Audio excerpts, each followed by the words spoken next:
Good afternoon, everybody. I am joined today by one of our core developers. His name is Munawar Bijnai, and I've noticed that there were some people that were asking to meet other members of our team. So I have decided to bring on this AMA today, Mr. Bijnai. Hey guys. Why don't you introduce yourself, Munawar? Why don't you tell the community about yourself?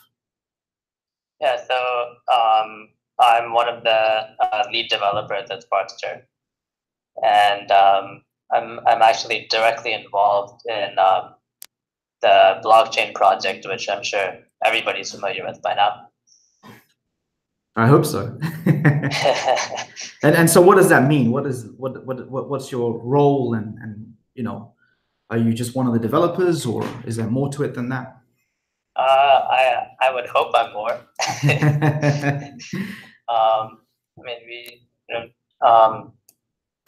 I'm leading the team right now that's working on the blockchain.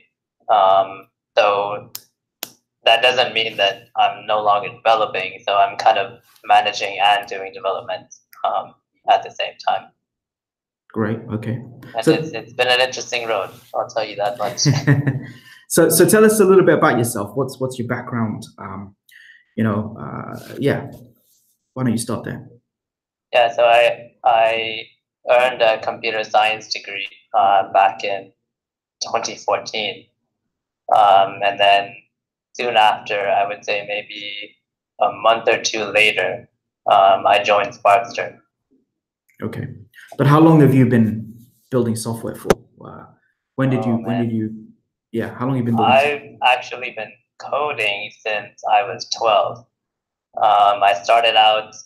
I wrote my first game. These were the days of QBasic. So this was an old language back when DOS was still a thing. And so I started on QBasic. I wrote a little game that you input a question and it gives you some random answer out of 15 of them. And from there, I really found that I enjoyed writing games. So I progressed to Windows after that, which with the language I'm sure many of you at least know about. It's called Visual Basic. And so from there, I went to visualbasic.net, and then everything else is history. So from there, it's Java, Python, C, and C++, but everything else kind of stacked together. But that's really what sparked my interest in coding was game development. I was an independent game developer for, I would say, about 10 years. How many languages are you aware of? How many languages are you, very familiar with? I would say maybe 6 or 7. And which on the liberal side. Which languages are those? Well, I did most of my game development in C#.net and visualbasic.net. So those used to be my comfort zones. And then as part of my academics, I learned Java. And when I first started at Sparkster, actually, we were doing a lot of Java. So Java ended up becoming my comfort zone for some time. And alongside, there was also C and C++ because we were doing a lot with embedded devices back then. So I would say those are kind of my comfort zone languages. But I understand you've also done work in Python. Our Raspberry Pi solution is built by you in Python, right? Yes. That was a fun project. Yeah, it was. It was actually a very exciting time because we were dealing with a lot of hardware back then. That was our introduction into the hardware spectrum, right? So I had a little bit of Python experience because of my previous job, but nowhere nearly as much as what I gained when I started working on the Raspberry Pi and stuff like that. Right. So yeah, I would say Python, although I don't really care much for the way Python does some things, I'm kind of biased toward the C-style languages when it comes to language preference. But yeah, I have a pretty good handle on Python. Awesome. Cool. Okay. So there's a lot of questions that I've seen in our group today that question the company for some reason. That this is like, well, I won't say it, but it's like a bad case of a disease that every now and then it reemerges. So if you don't mind, Munawar, why don't you tell us what you know about the company, the other companies that we own, and essentially, yeah, what do you know about the sources of funding and the other companies and all of that good stuff? So sure.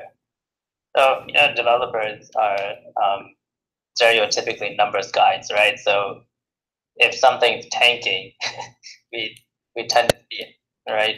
I've been to many of our offices. We have 2 offices in UK. I've been to both of them. Actually, I travel to the UK quite a lot because that's where our company headquarters is. And currently, I'm working from the office in Florida because I live here in the US, as you can tell by my accent. And then I also spent a couple months in our India office as well. This was actually right before MWC. So I don't know if many of you are aware, but we were at MWC. We had our first product launch around the time of MWC. So before that, I spent some time in India for a couple months with the team over there to get the demonstrations prepared and all that stuff. So for those who don't know, MWC is Mobile World Congress. Mobile World Congress is Europe's largest technology show, and it's usually where Samsung unveils its new phones and such. And we were exhibiting at Mobile World Congress earlier this year. So yeah, that's what Munawar was speaking about. Great. Okay. And so how many people would you say are employed by our companies around the world? I would say about 300 to 400. 300 to 400 people. Okay. And of these 300 to 400 people, how many distinct people have you met? How many different people have you actually met? It's been so many that I've lost count. I think it's about 100. You met 100 different people in the company. Yeah. Wow. Okay. And the thing is, every single person I've met has left a mark on me. The people that we employ, they're absolutely awesome. I haven't forgotten a single one. And I think they feel the same way about you, actually. And I say that because for those of you who don't know, there are a lot of people that are inspired by Munawar. He is, he's just a very inspiring chap. So for those of you who may have noticed, Munawar is blind. So why don't you, if you don't mind, why don't you share some information about that? Yeah, so I wasn't born blind. I was born premature. And I was diagnosed with a condition called retinopathy. I won't tell you what year, because then that would give away how old I am. But let's just say it was in the days when there wasn't a lot of research surrounding retinopathy.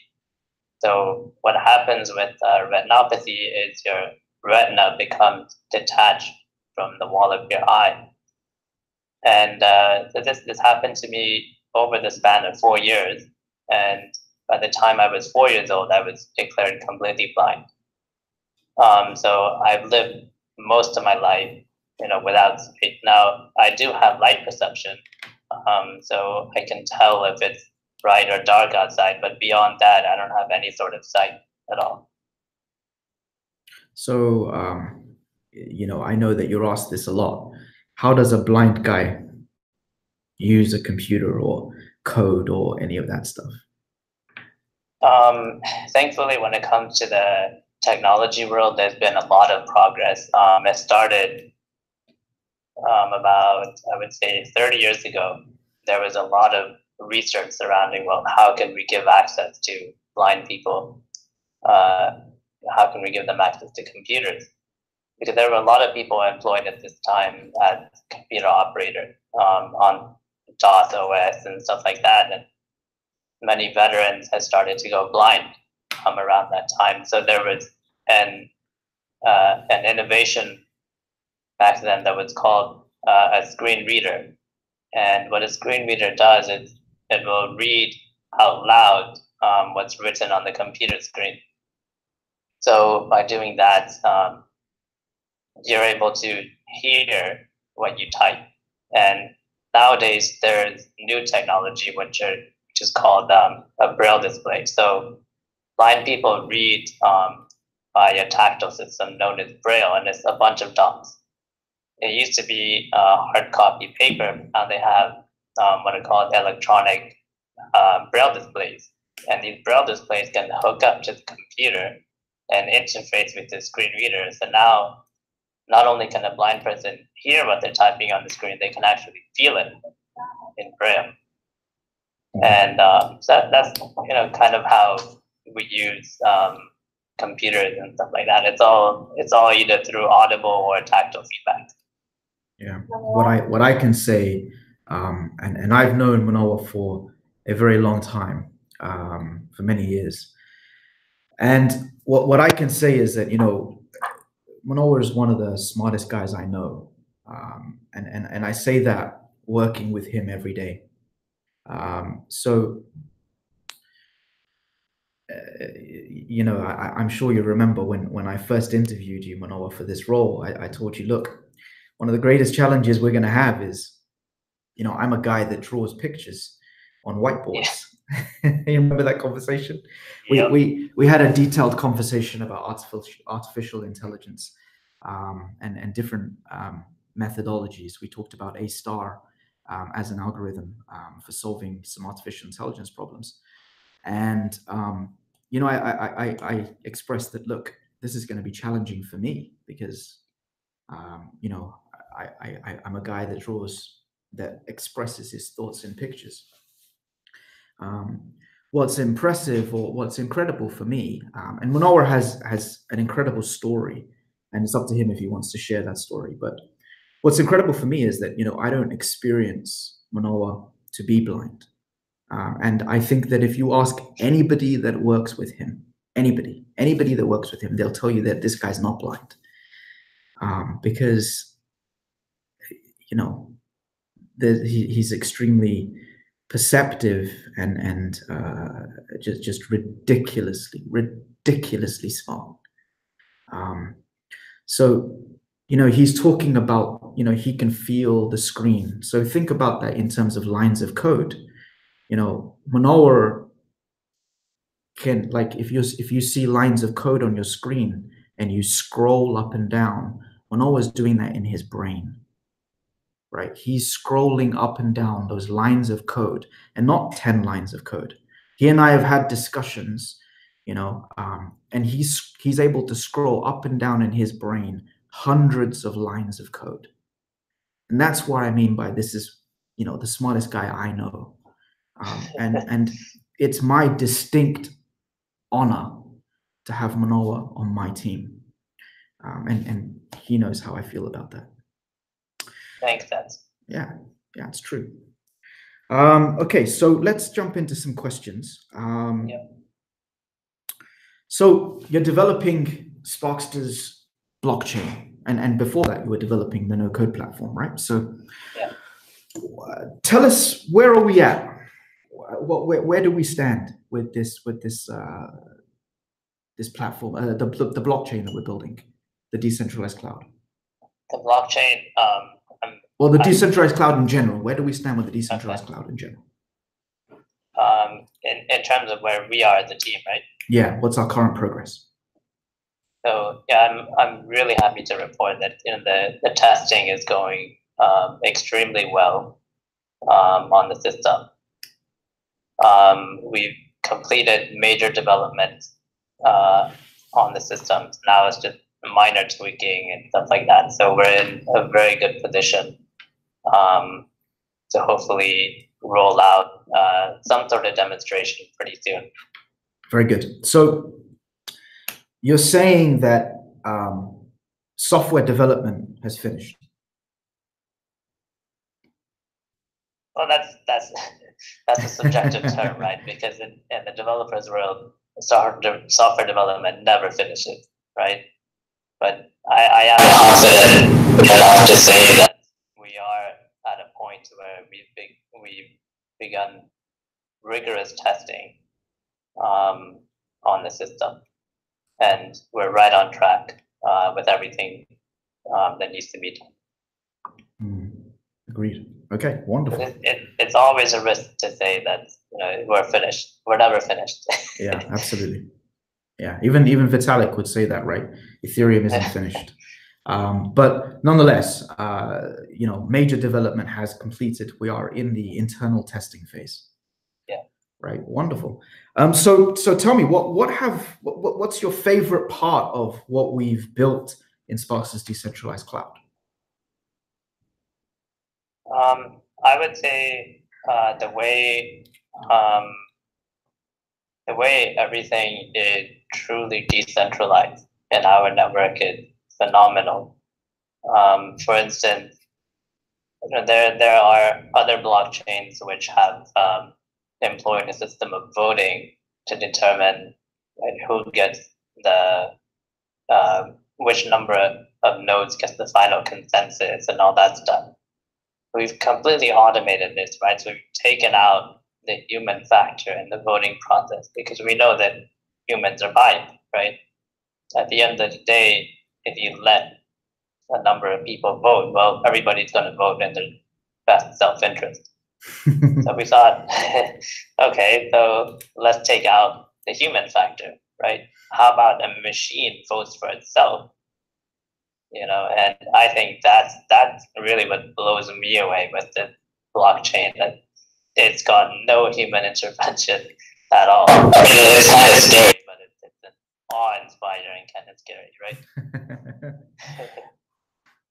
Wonderful. Okay. And so why don't you describe maybe some of the stuff under the hood? Maybe you can explain, I don't know, let's talk about parallelism in verification. Maybe you can give the community to some insight into how the parallelism in verification works and what the benefits of that might be. Sure. So a common problem in blockchain specifically is that many blockchains are sequential. And so one of our goals was to eliminate that problem, right? So if both of us are executing transactions at the same time, why should it be the case that you have to go after me or I have to go after you? Strict sequential ordering is not it's not something that we should be dealing with in today's day and age, right? Everything should be parallelized. So we came up with a system where verification works in parallel, right? Execution works in parallel. And the way that happens is through a system of callbacks. I won't go too much low level, but it's safe enough to say that everything is calling back to everything else, right? Instead of it being like, okay, so you execute a transaction now, that person has to wait to execute their transaction until yours is completely done, right? And by implementing a system of callbacks, we managed to parallelize the entire system. So we can have many transactions executing in parallel. So why this is important, guys, you might be wondering. Imagine that you've got two different companies that are using Sparkster's decentralized cloud, right? It shouldn't be that company B has to wait until company A's stuff is done, right? They should be able to process this stuff in parallel, and they should be able to use the network or two users of the same company, two employees in the same company submitting transactions, should be able to do that stuff in parallel. So yeah, and you know what I think that what I really really appreciate is, you know, when we were having those discussions about, for example, we were so focused on how we can cut latency and how we can improve the performance of the network. I mean, that was everything we spoke about for so many months. And we came up with this. Remember, we came up with this design where all of the instead of one thing waiting on another, the verification node waiting on the compute node, and then the, you know, and then one after the other, we send this information to different master nodes and such. We decided to have all verification nodes notify the group of elected master nodes, all of them in parallel, and this significantly improved, you know, the time to finality. So, you know, I'm sure you remember that discussion. Maybe you have some thoughts on that discussion. Yeah, I think you touched on one of the key points there that I'd like to elaborate on a little bit. That Sure. You know, one of the reasons we're so successful in parallelism is because it was part of our initial design, right? It wasn't like, oh, okay, let's build the blockchain and then, you know, we'll think about parallelism later. We thought, well, this is a real world problem. Let's solve it from the beginning, right? So that we are ready to accept right off the bat, you know, millions of transactions a second, right? Exactly. So some have said, you know, in the beginning we used Stellar, and you know, where is Stellar in our platform? What is Stellar in our platform? Where's Stellar now? Are we bound and limited by Stellar? What's your thoughts on that? Sure. So in the beginning, we had proposed using Stellar. We had looked at integrating it. We were going to use it for its amazing, what they call the Stellar Consensus Protocol, SCP, to perform consensus among the transactions. But while we were designing the system, we realized that, okay, you know, we had this process where we were kind of pruning the system and saying, where might we see bottlenecks, right? Where is going to be our worst source of traffic? And it turned out to be Stellar. Because as long as we had Stellar in our system, our throughput was going to be limited by the number of transactions that Stellar itself could process.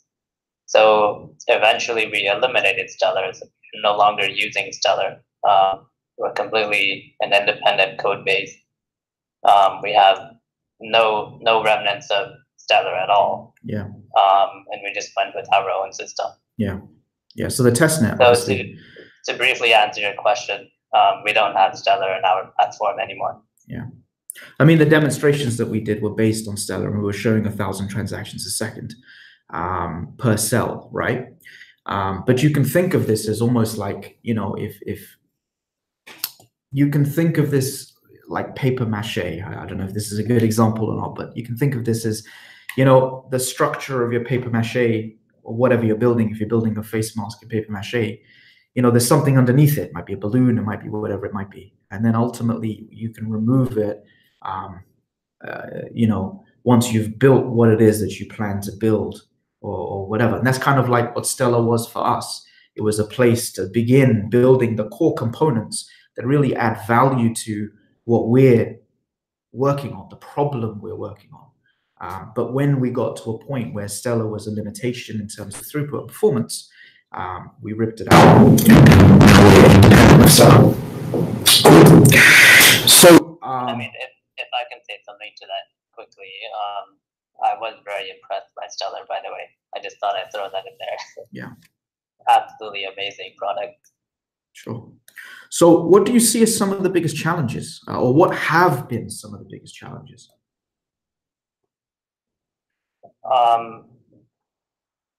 I'd say the biggest challenge for us was on the coding side, the C++ end of things. So we chose C++ as our language to code everything in.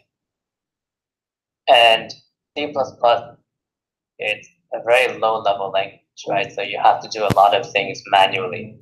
Like there is an ability in C++ for you as the developer to decide when you want a memory copy or a memory move, right? Those are two different operations for those of you who are technical.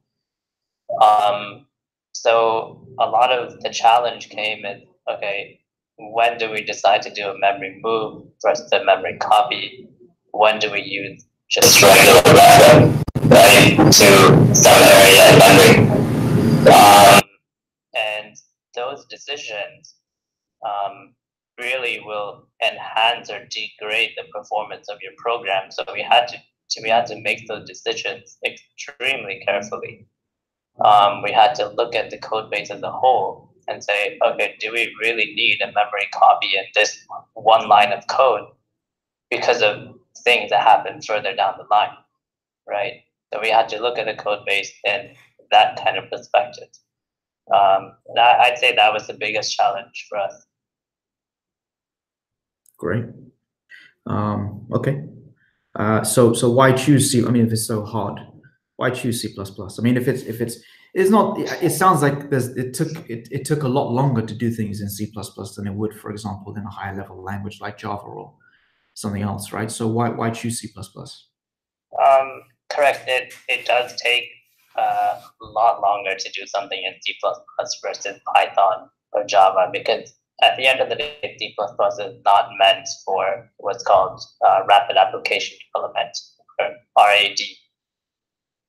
But the fact that C++ is a low-level language has its advantages, and the advantages are that because the developer has so much fine-grained control over how the program is executed, how the memory is managed, you can really get your programs running at full speed if you just take the time to optimize them. I mean, compilers do many optimizations nowadays, especially for a language like C++, which is so mature, right? I mean, it's been around since the 80s, I think, right? So it's a very mature language, but there's still things that require human intervention, right? There's things that the compiler can't detect. So C++ gives you that control to go in and say, hey, this isn't as fast as it could be. How can we change it to make it even faster? So it gives you this fine-grained control to have a lot of control over the performance of what you're building, and that's the fundamental reason we chose C++, because we're so performance conscious. Yeah, because we really wanted to push these different nodes, as fast as they can possibly go, right? It's not going to help anybody if the node takes 10 seconds to execute one transaction, right? Yeah. It's going to completely kill the performance of the system, right? So if you want speed, provided that you design it properly, C++ is the way to go. Okay, so there was some other interesting questions. Some people say you were also involved in building the platform, right? The Sparkster no-code platform. Yeah. So some people say that we stole that. Some people say that we ripped off MIT or MIT App Inventor. How much code did you steal from MIT? This is one of my favorite stories, because I still remember this moment, right?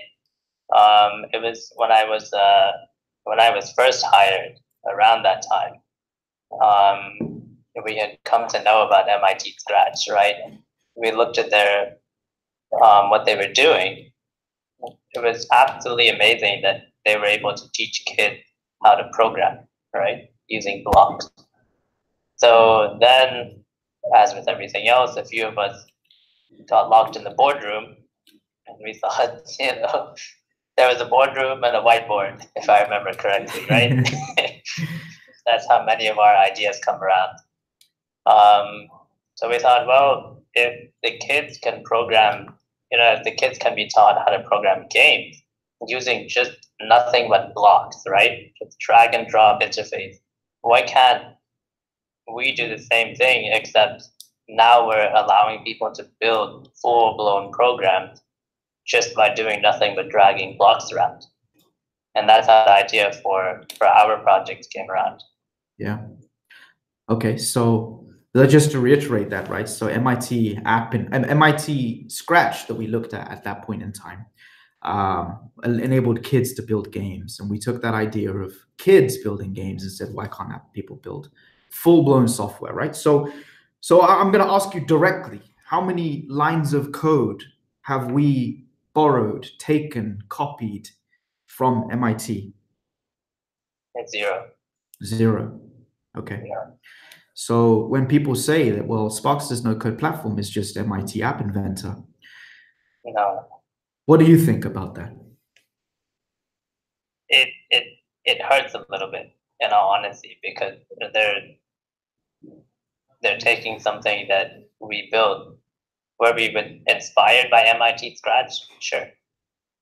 But at the end of the day, this is our project, right? It's our own thing. We've worked tirelessly. We've worked many, many hours on this project to make it what it is today. Many hours or many years? Many years.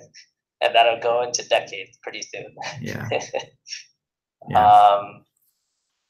So to say that, oh, this is just something that, you stole from MIT Scratch, I honestly don't know where this idea is coming from. Yeah. And I'm very sad to hear that, people are saying stuff like that. So give people some insight, right? Like, because, I can understand, right? They look at two things and they say, oh, one's the same as the other. When it's not, as we know. So why don't you explain what's under the hood of Sparkster's no-code platform? What's under the hood that makes Sparkster's no-code platform?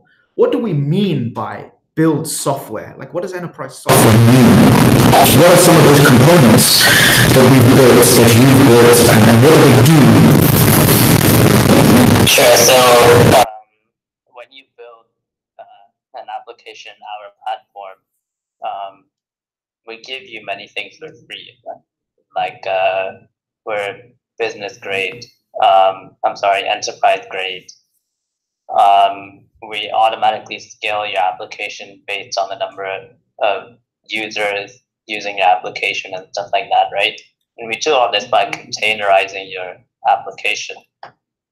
And when I first joined this company, I was directly involved in writing many of these systems. So I'll give you a few examples.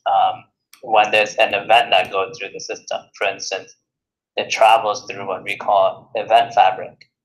Now, event fabric's job is to disseminate that event to whoever is listening for that event, right? So if I were to hire an event in the system, maybe Saj is saying, okay, when this event comes, I want to be notified. Event fabric would be responsible for handling that orchestration, right? Delivering the message to Saj. And that was something I was directly involved in writing. And then there was also something else, another component I'll talk about, which is called the workflow system.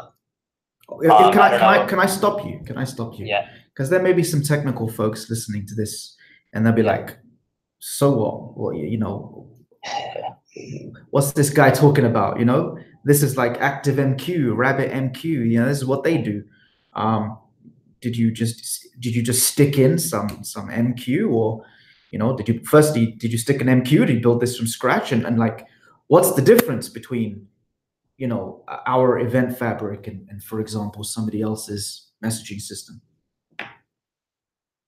Right. So event fabric specifically, we're using a system in Java, which is called ACA. And by using ACA, you're able to build full-blown graphs of data pipelines, right? So you have this message that comes through and it goes through this data pipeline, and that pipeline is able to see, oh, okay, this message should be routed to wherever it has to go, and it's able to drop it into that system, right? So So that system. what did we contribute to this process, right? When we say we built Event Fabric, what did we contribute to this Event Fabric? So the important thing about Event Fabric is that it connects our cloud to other devices. For instance, we were working on the Raspberry Pi for a long time, right? So when the Raspberry Pi wanted to send a message up in the cloud, it would connect to Event Fabric, send off the message, and then Event Fabric would process that message and send it off, up to the cloud.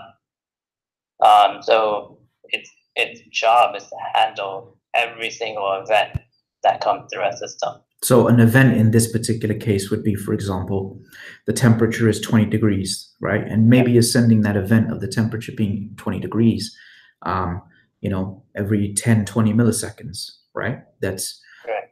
So I guess event is the wrong term in this case, right? Payload. So whatever you want to send, you can send it through Event Fabric and it gets disseminated. It can get processed by WebSockets. It can go down an SSD channel. Whatever you decide to do with it, we have that ability with our Event Fabric. Yeah, but I think that the key thing, and correct me if I'm wrong, I think the key thing that we did here is that we initialize, right, these pipelines, these connections in parallel in huge numbers. And then not only that, right, all of this stuff is invoked or initiated entirely autonomously, right? It's when you drop a block that says, when I have a new Facebook friend, right? Well, that goes out, reaches out to Event Fabric, creates a connection to Facebook, sets it up to listen to, you and your friends for Facebook. And, these become, all these things are independent parallel pipelines. And that's really what we've contributed to this. And that's just one relatively small component in the platform. You were going to talk about others, right? You were going on about workflows. So why don't you talk about that briefly, though, because we don't have a hell of a lot of time. Okay, so that is true about Event Fabric. That's one of the powers of our system. Is you don't know that there's an Event Fabric being spawned for you behind the scenes, right? But that's how everything gets done. So in terms of workflow, I wrote that system completely on my own. And what workflow is responsible for doing is connecting all the different blocks together, right? So when you build a workflow in our platform, it goes through a system that's literally called workflow. Right. And that's how the messages get passed back and forth.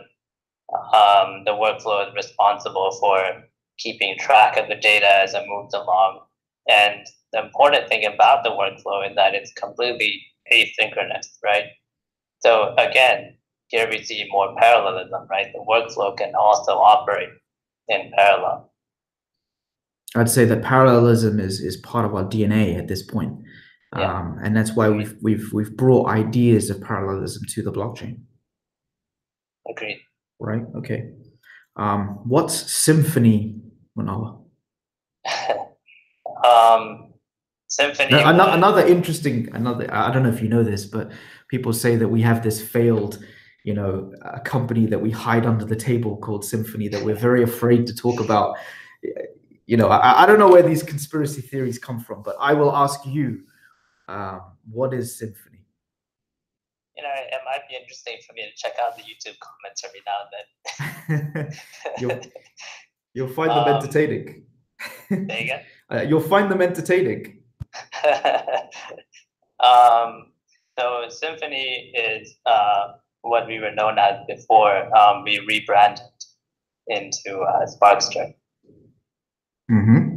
That's the short answer. Okay. So people say so let me ask you another question that maybe is supportive to this. When was the Sparkster no-code platform finished? when was it finished? It was right around the time of MWC. I would say about a month after, in April sometime. The platform was ready to go, and April of this year, right? Yeah, this year. Yeah. So I'm not sure how anyone could call it a failed project or a failed company, given that the project was finished this year. But nonetheless, also last I checked, I still have a paycheck. So let's talk about that. That's another interesting question. So for people that are listening, we can't see any of your comments in YouTube. So if you've got questions, put them in the Telegram chat, because we are not able to see your comments. So let's talk about your paycheck, right? Apparently we have failed companies that we hide under the table, and we don't have real companies. And do you get paid for your work? Of course I do. Of course. And you're not working for free or something, right? No. It's not like, okay, every night I get a plate of dinner. I'm getting an actual paycheck, which is tangible. It pays my bills. and that's in fiat, right? That's not in I don't know what, some token. It's in US dollars. Very good. Wonderful. All right. So we will take questions from the Telegram group, because that's the only thing we can see. So if you guys have questions, real questions, we're happy to take them in the Telegram group. I bet you now somebody's going to ask how much you get paid.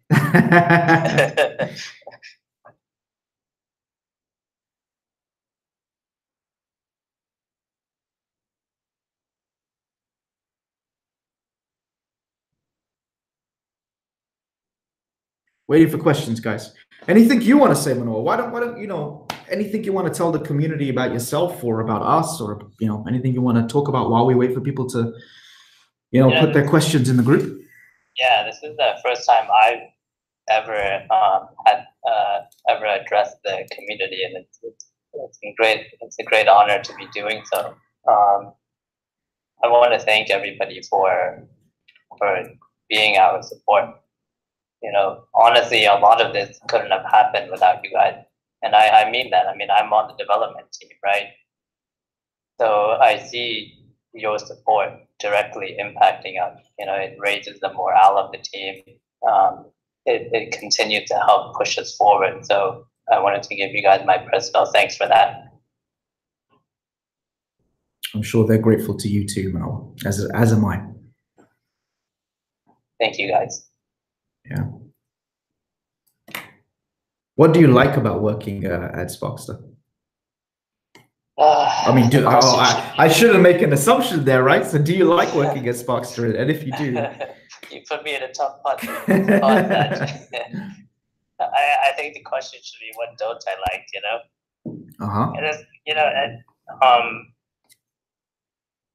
I guess I can tell you why I joined the company, right? Because it really speaks to why I'm still here today. I joined Sparkster because I wanted something more challenging than what I was getting at my current job at the time, which was a student job. So I remember during our interviews, as you mentioned earlier in this chat, that the first thing we did is we started talking about artificial intelligence, right? Yeah. And then, okay, this is somewhere where I want to work, right? Where they're thinking about the future, right? They want to challenge people, right? And so I like Sparkster because of the challenge. Every day we come in, we're doing something new, we're tackling a new problem. Yeah. Right? One day it might be, okay, should we move this chunk of memory, or should we copy it if we're talking about C++? Or, how do we build an artificial intelligence that can play tic-tac-toe, right? Yeah. Those are both challenging topics, and that's really why I stick around. Great. And, for those who are interested, you can go back and look at our videos from Mobile World Congress MWC. We were demonstrating at that conference an artificial intelligence implementation inside of Sparkster that was essentially is performing facial recognition, identifying people's faces, and then unlocking an IoT door. And that was one of the demos that we showed at MWC. So, these are some of the real world implementations of the research that we've done in the past in the areas of, for example, AI. Today, that's a lot simpler. Today you just call a Microsoft API or something, right? But that's not how we built it. We built it actually, right? From scratch. Yeah. Those were fun times, though. I will say that. That's really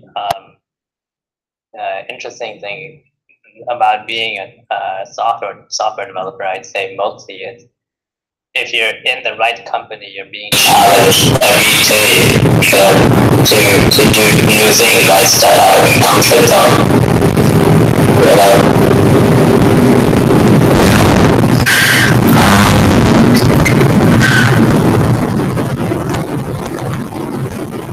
So there's people asking us specifically about when we plan to unlock, when we don't plan to unlock.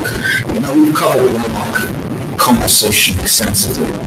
And if you want to go look at our criteria, they haven't changed. It's the same as it was a month ago or 2 months ago. Our criteria is when the majority, and I request you go back and look at our videos from over a month ago, when the majority of projects list above their ICO price in USD terms, that's when it's time for us to unlock. Until then, it isn't.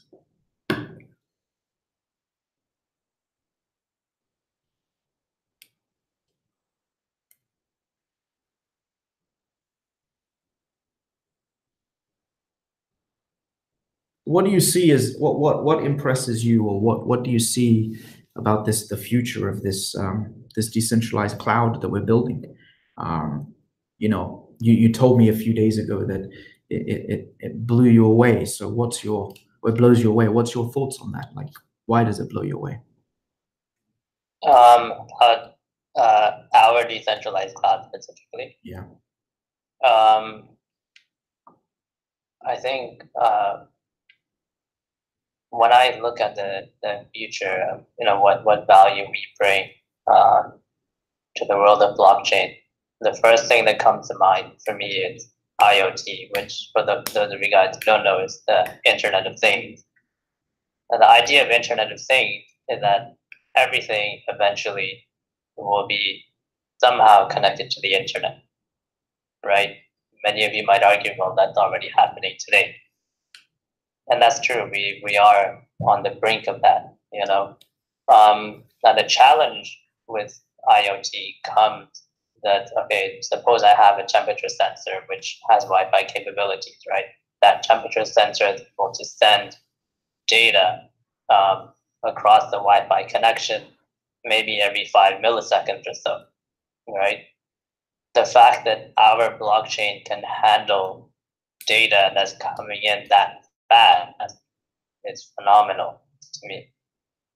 It's mind-blowing because it means that we can use our blockchain to communicate with IoT, right? So now you have these devices that are not sending data up to the cloud, but are sending data to a blockchain, which is able to withstand all those millions of transactions a second and process that data efficiently. Yeah, indeed. And especially, we heard, and I've mentioned several times, ARM's vision about 1 trillion devices being connected to the network. Yeah. And being able to orchestrate all those devices, this is what's important about that. What's really important about that is you need to be able to orchestrate those devices in a very short period of time, right? We don't have the time. 100 milliseconds going to the cloud and coming back is too long. We need to go from device to device in a very short period of time, especially when things like our infrastructure becomes dependent on receiving, collecting, processing real-time data and making real-time decisions. what we see in terms of low latency, high throughput clouds like Sparkster's decentralized cloud, is that future becomes real. That future becomes reality. So let's talk about a couple of things. So someone's asking, Chris is asking, do we need to unlock the tokens in order to have a mainnet? And the answer is yes. The token does need to be unlocked for us to have a functional mainnet. Until the tokens are locked, it would be considered to be a testnet because people are not being rewarded for contributing their devices. So let's talk about this whole unlock situation, right? The reality is that the market, up till this point in time, or until the recent past, the market has been falling precipitously. It's been falling in a very concerning way. They say you should never try and catch a falling knife. Well, that's kind of how the market was, right? It does seem to me that the market has reached stability. I obviously fully acknowledge that the market's reached stability. We're collecting an enormous amount of data about different things, different parameters, different perspectives, different data points, looking at different trends and such. And certainly it does look like the market is stable relative to where it was. We saw the market decline substantially. You guys know that. But are we yet in a place, where the market has regained confidence and is in aggregate rising? No, the market's not in aggregate rising. We're not seeing meaningful increases in the total value of the market. So are we in a place where there's confidence has returned to the market? I don't think anyone can say that, right? But I do think we're certainly on the road to that happening. So do I think that right now is the time to be unlocking a token when there isn't a strong base of confidence? No. If we've waited this long, we might as well wait for the time when, there is confidence in the market. And that's not necessarily a bull run.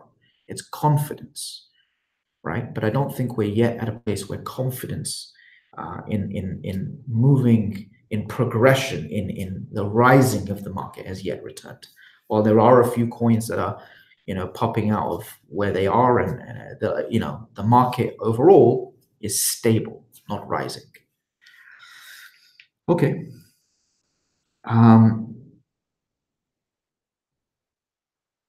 What other questions can we answer? Oh, I do want to give you guys an update on kind of what I'm working on, what outside the development team, what we're working on.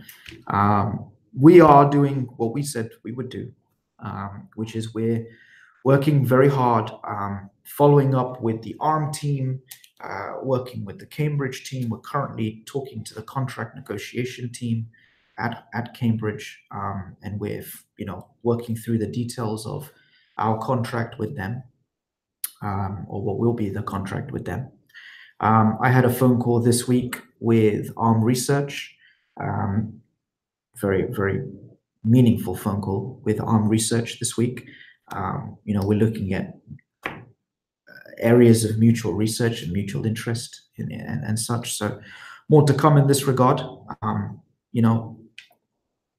So yeah, from that perspective, we're focused very, very, very, very much on Sparkster Labs and the research that we're going to be conducting and what that really means. I want to also elaborate, because it may not be clear to everybody, why is it important that we have a meaningful and substantial research division here at Sparkster? I think that if you look at the top 10, 15 coins, let me just bring that up actually so I can.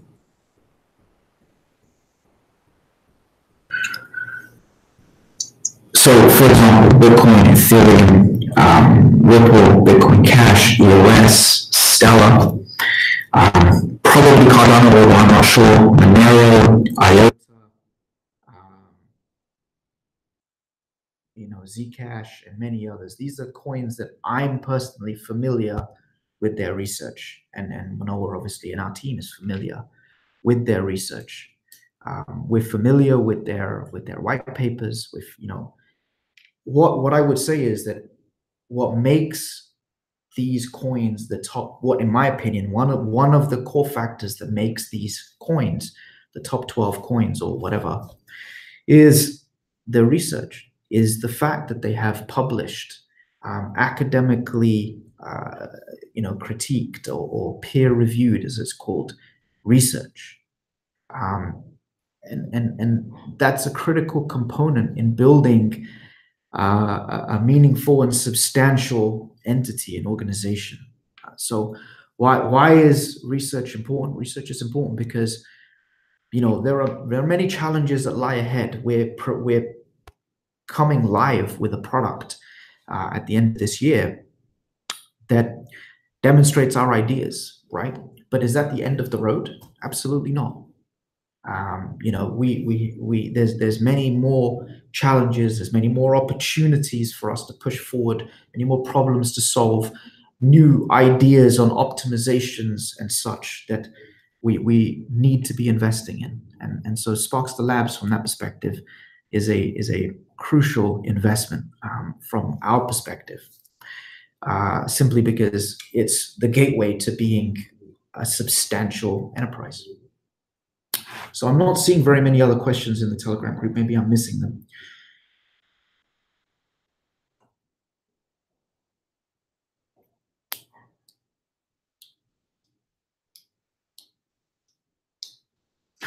Someone's asking, is there a plan for Sparkster to compensate investors for holding their tokens? Bank offer interests on savings. Are you talking about while the tokens are locked? No, we don't intend to compensate you for holding tokens while the tokens are locked.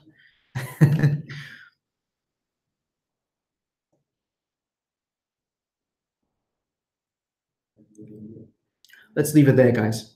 Thank you very much. It's been a pleasure to be with you here this evening. Munawar, thank you for your time. I appreciate it very much.